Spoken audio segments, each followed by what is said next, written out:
अस्सलाम वालेकुम my dear students, कैसे हैं आप लोग। अल्लाह ताला आप लोगों को खुश रखे। बेटा आज हम स्टडी करने जा रहे हैं रिफार्मिंग के बारे में कि रिफार्मिंग क्या होती है। बेटा मैंने आपको एक बात बताई थी कि जब हम ज़मीन से अर्थ क्रस्ट से मिनरल ऑयल को एक्सट्रैक्ट करते हैं और फिर इसकी फ्रैक्शनल डिस्टिलेशन करते हैं तो उसके नतीजे में जो हमें गैसोलीन हासिल होती है वो जस्ट 20% होती है। लेकिन इसकी डिमांड दुनिया में बहुत ज़्यादा है, सप्लाई बहुत थोड़ी है। तो इसकी डिमांड को पूरा करने के लिए यानी कि इसकी क्वांटिटी में इजाफा करने के लिए हम क्रैकिंग करते हैं इसकी गैस ऑयल की या केरोसिन ऑयल की। जब हम इसकी क्वांटिटी में इजाफा कर लेते हैं तो अब बारी आती है इसकी क्वांटिटी को क्वालिटी को इम्प्रूव करने का। जब इसकी क्वांटिटी में क्या हो जाते हैं हम इजाफा कर लेते हैं वाया क्रैकिंग, तो हम इसे क्या करते हैं क्वालिटी को इसकी क्या करते हैं इम्प्रूव करते हैं। इसकी क्वालिटी को कैसे इम्प्रूव किया जाता है तो हम ये मुख्तलिफ मेथड क्या करेंगे स्टडी करेंगे। देखो बेटा जो गैसोलीन है ये मिक्सचर होती है straight chain hydrocarbon and branch chain hydrocarbon. अगर हम इस स्ट्रेट चेन और ब्रांच चेन हाइड्रोकार्बन की कुछ प्रॉपर्टीज का कंपैरिजन करें तो परसेंटेज ऑफ जो स्ट्रेट चेन हाइड्रोकार्बन है इन गैसोलीन वो ज्यादा है और ब्रांच चेन हाइड्रोकार्बन की परसेंटेज क्या होती है लो होती है। तो अगर बर्निंग एबिलिटी की बात करें तो इसकी प्री इग्निशन होती है, इसकी स्मूथ बर्निंग होती है। ये प्री इग्निशन बर्निंग क्या है इसकी एन चेन हाइड्रोकार्बन की। देखो बेटा जितने भी हमारे पास ऑटोमोबाइल इंजन हैं उनके अंदर एक कार्बोरेटर लगा होता है। उस कार्बोरेटर का काम क्या होता है, एक तरफ से वो ऑक्सीजन को सक करता है और दूसरी तरफ से वो गैसोलीन को सक करता है। इन दोनों के मिक्सचर को बना के सिलेंडर का जो हेड होता है, पिस्टन का जो हेड होता है उसके ऊपर क्या करता है ये भेजता है, उसको सेंड करता है। पिस्टन जब डाउनवर्ड आता है स्ट्रोक लगाता है तो यहाँ पे प्लग की तरफ से स्पार्किंग होती है तो एक ब्लास्ट सा होता है तो जिसकी वजह से ये क्या हो जाता है अपवर्ड मूव करता है। इस तरीके से इसकी डाउनवर्ड एंड अपवर्ड क्या होती है जो मूवमेंट होती है जिसकी वजह से इंजन के अंदर पावर क्या होती है जनरेट होती है।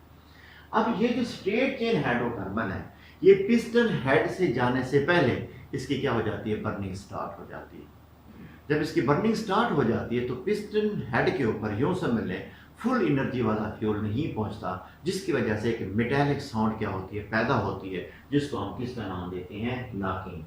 लेकिन जो इसके कंपैरिजन में ब्रांच चेन हाइड्रोकार्बन है वो एग्जैक्ट पिस्टन हेड के ऊपर जाके क्या होती है बर्न होती है जिसकी वजह से मेटालिक साउंड बहुत कम पैदा होती है और एफिशिएंसी ऑफ इंजन जो है वर्किंग ऑफ इंजन बहुत ज़्यादा होती है। तो इसलिए इसकी नॉकिंग हाई होती है, ब्रांच चेन हाइड्रोकार्बन की नॉकिंग क्या होती है लो होती है। अब हम आते हैं इस तरफ कि इसकी प्री इग्निशन क्यों हो जाती है, कौन सी ऐसी चीज है जो इसको ले जाती है प्री इग्निशन की तरफ और इसकी बड़ी क्या होती है स्मूथ बर्निंग होती है। देखिए बेटा जब कार्बोरेटर इनको क्या करता है कंप्रेस करता है, कंप्रेस करने के बाद सिलेंडर की तरफ भेजता है तो इसके अंदर ज्यादातर क्या पैदा होते हैं 1 degree and 2 degree free radicals पैदा होते हैं। ये फ्री रेडिकल्स क्या है हम अगली क्लासेस में क्या करेंगे अपने अगले लेक्चर्स के अंदर क्या करेंगे इसको स्टडी करेंगे। तो ये 1 डिग्री और जो 2 डिग्री फ्री रेडिकल है ये वेरी वेरी अनस्टेबल होते हैं, बहुत ज़्यादा रिएक्टिव होते हैं। ये ऑक्सीजन के साथ क्या करते हैं इसको कैप्चर करते हैं और रिएक्ट करने के बाद CO2 और वाटर में क्या हो जाते हैं बड़ी तेजी से कन्वर्ट होना क्या हो जाते हैं शुरू हो जाते हैं। लेकिन अगर हम बात करते हैं ब्रांच चेन हाइड्रोकार्बन की इसके अंदर क्या पैदा होते हैं 3 डिग्री फ्री रेडिकल पैदा होते हैं जो कदरे स्टेबल होते हैं वो थोड़ा सा स्लोली और स्मूथली रिएक्ट करते हैं ऑक्सीजन के साथ और कन्वर्ट होते हैं किसमें CO2 और वाटर में। तो इसलिए अगर इन सारी डिस्कशन की बेस पे हम कह सकते हैं कि जो स्ट्रेट चेन हाइड्रोकार्बन है ये पुअर फ्यूल होता है, बैड फ्यूल है और ये क्या होता है गुड फ्यूल होता है। अब इसका मतलब ये है कि अगर हम क्वालिटी ऑफ गैसोलीन इंप्रूव करना चाहते हैं तो हमें इंक्रीज करनी होगी किसकी percentage of branch chain hydrocarbon में क्या करना होगा इजाफा करना होगा। और इसका मतलब क्या हुआ कि अगर हम क्वालिटी ऑफ गैसोलीन इंप्रूव करना चाहते हैं तो हमें percentage of branch chain hydrocarbon में इजाफा करना होगा किसी तरीके से।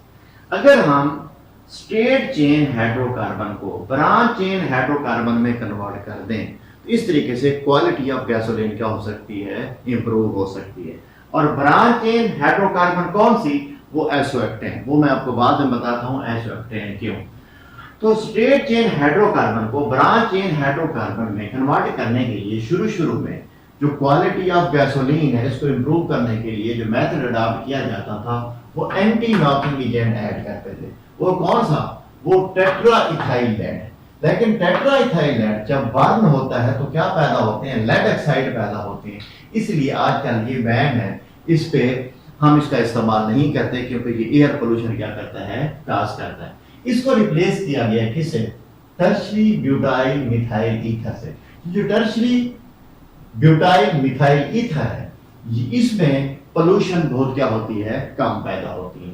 लेकिन अगर हम मॉडर्न मेथड्स की बात करें तो उसमें रिफॉर्मिंग आ जाती है, अल्काइलेशन आ जाती है, हाइड्रोफॉर्मिंग आ जाती है और मॉडर्न क्रैकिंग आ जाती है। अब इनमें से हमने थोड़ा सा पढ़ना है किसके बारे में, रिफॉर्मिंग के बारे में। तो रिफॉर्मिंग क्या होती है कि जब हम कन्वर्ट करते हैं स्ट्रेट चेन हाइड्रोकार्बन को in the presence of catalyst, absence of oxygen, और फिर इसे हम जब हीट करते हैं तो ये किस में कन्वर्ट हो जाती है, ब्रांच चेन हाइड्रोकार्बन के अंदर। खास तौर पे एन-हेप्टेन को एसोहेप्टेन में क्या करते हैं, कन्वर्ट करते हैं। इसे हम किसका नाम देते हैं, रिफॉर्मिंग का नाम देते हैं। अब क्वालिटी ऑफ गैसोलीन को एक्सप्रेस करने के लिए जो पैरामीटर है उसे हम क्या कहते हैं, ऑक्टेन नंबर। ऑक्टेन नंबर किस पे बेस करता है, देखो बेटा जो एन-हेप्टेन है इसके ये 100% नॉकिंग के साथ बर्न होता है, इसलिए इसका ऑक्टेन नंबर 0 एज्यूम किया गया है।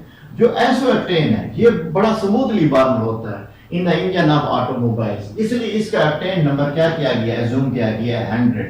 अब ऑक्टेन नंबर क्या है, ऑक्टेन नंबर होता है परसेंटेज ऑफ एसोहेप्टेन।